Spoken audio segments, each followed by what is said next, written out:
Assalamualaikum warahmatullahi wabarakatuh. Perkenalkan, nama saya Razila Filzadelia dari Prodi PAUD semester 5 Universitas Pancasakti Bekasi dengan nomor NIM 86207191500020. Kali ini saya akan memaparkan tentang perkembangan kurikulum Indonesia dari masa ke masa dalam mata kuliah kurikulum pendidikan anak usia dini.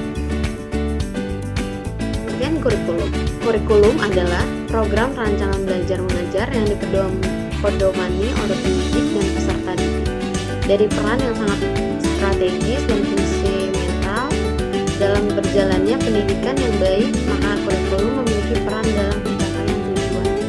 Karena baik atau tidaknya suatu kurikulum dilihat dari proses dan hasil pencapaian telah ditempuh.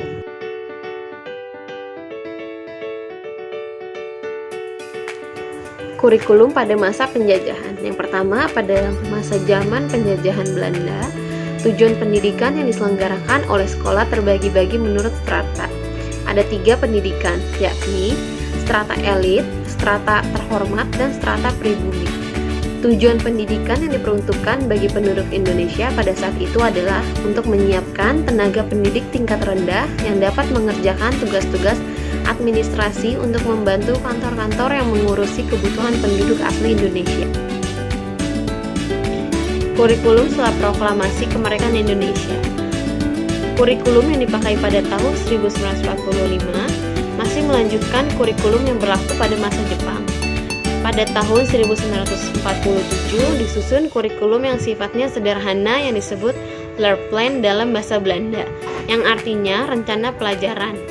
Kurikulum 1947 baru secara resmi dilaksanakan di sekolah-sekolah mulai tahun 1950.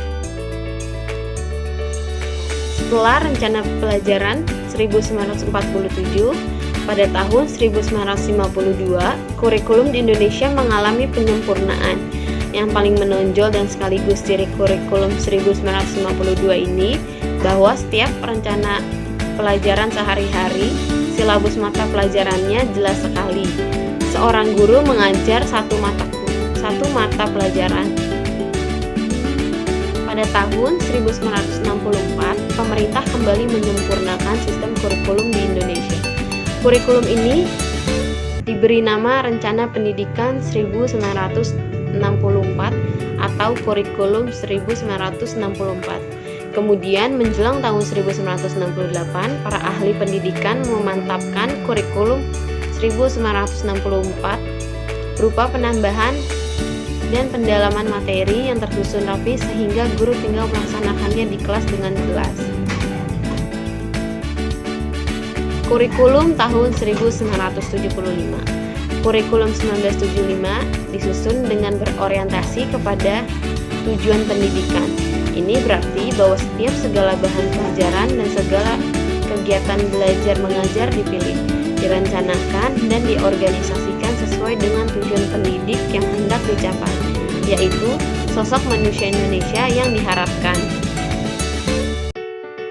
Tujuan pendidikan di Indonesia digambarkan sebagai sosok manusia yang diharapkan tersebut menunjukkan adanya 3 ranah yang akan dihasilkan oleh semua peserta didik, yaitu aspek kognitif, aspek afektif, dan aspek psikomotorik.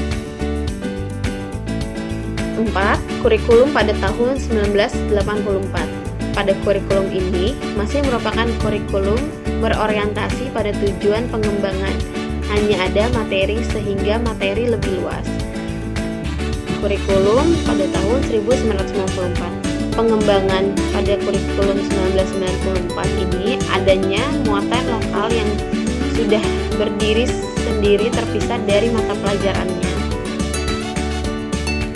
Kurikulum pada tahun 2004. Kurikulum yang diberlakukan pada tahun 2004 lebih dikenal dengan sebutan kurikulum berbasis kompetensi atau KBK. Peserta didik yang diajar menggunakan kurikulum ini diharapkan memiliki kompetensi yang dapat terwujud 2 macam, yakni menghasilkan benda yang dapat dijual sehingga menghasilkan uang, dan menghasilkan jasa yang dapat dijual kepada orang yang membutuhkan. kurikulum pada tahun 2006. Kurikulum ini merupakan pengembangan dari KBK, di mana ada pertimbangan bahwa guru-guru di sekolah adalah pihak yang paling menguasai kompetensi peserta didik dan kondisi lingkungan sekolahnya, sehingga diberlakukan kurikulum pada tahun 2006 yang dikenal dengan nama Kurikulum Tingkat Satuan Pendidikan atau KPSP. Kurikulum ini mengarahkan kepada guru-guru agar tetap menyusun kurikulum yang sesuai dengan kompetensi siswa dan lingkungan sekolah. Kurikulum pada tahun 2013. Kurikulum ini masih belum dilaksanakan penuh oleh sekolah karena masih dalam masa percobaan dan masih terus disempurnakan. Kurikulum ini memiliki 4 aspek pengembangan untuk mencapai tujuan pendidikan, yaitu aspek pengetahuan, aspek keterampilan, aspek sikap dan perilaku. Demikian catatan mengenai perkembangan kurikulum di Indonesia dari masa ke masa. Mungkin masih perlu dipelajari secara detail lagi untuk menambah pemahaman kita terhadap pelaksanaan masing-masing kurikulum tersebut. Sekian pemaparan dari saya, kurang lebihnya mohon maaf. Wassalamualaikum warahmatullahi wabarakatuh.